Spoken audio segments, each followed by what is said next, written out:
Well, good evening, and again, thank you all for being here to the World Cafe at the Houston Public Library. I am not here by myself. I want my board members and my UNA members to stand.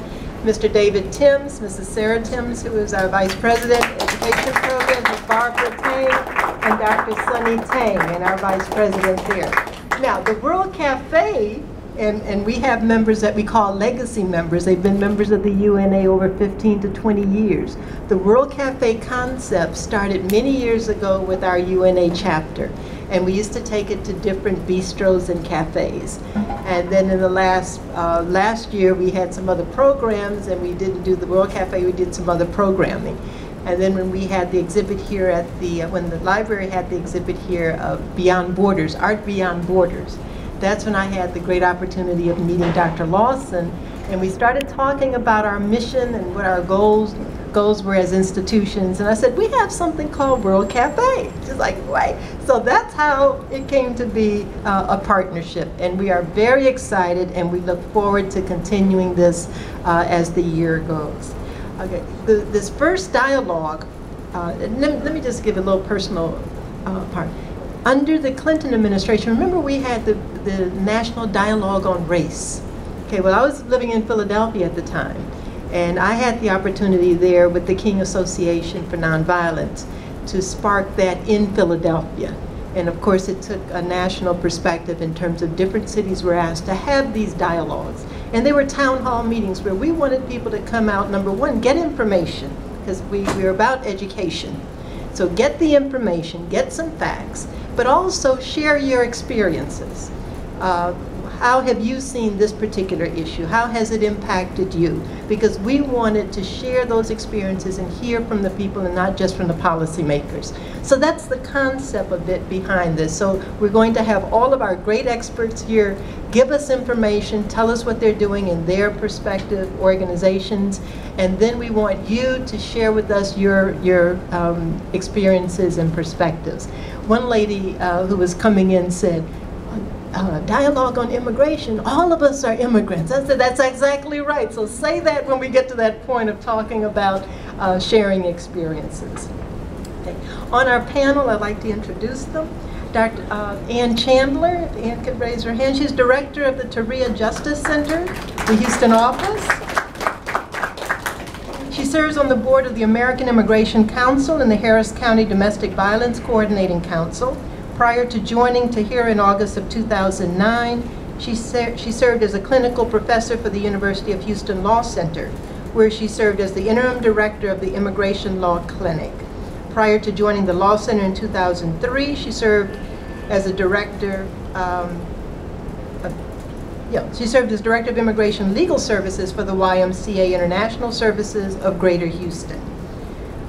Ann is a cum laude graduate of the University of Houston Law Center, where she served on the Houston Law Review, received a Distinguished Service Award, won the Juan Glantz Garfinkel Scholarship for Civil Liberties Research, and served as president of the Public Interest Law Organization. Okay. Ms. Maria Moreno, is the legislative assistant attorney for Maldoff's Southwest Regional Office in San Antonio. So thank you so much for driving here this evening from San Antonio.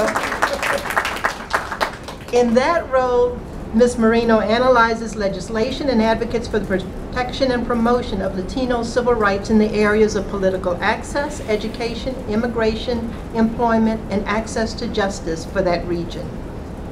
She has testified in numerous state legislative hearings on issues ranging from public school finance reform to immigrant rights.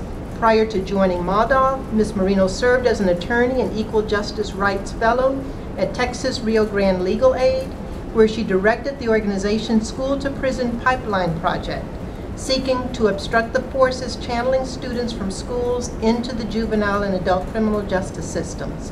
Ms. Moreno received a Bachelor's of Journalism from the University of Texas at Austin, law degree from the University of Houston, and was a student of Ann Chandler, and a Master's of Public Policy from the Harvard Kennedy School.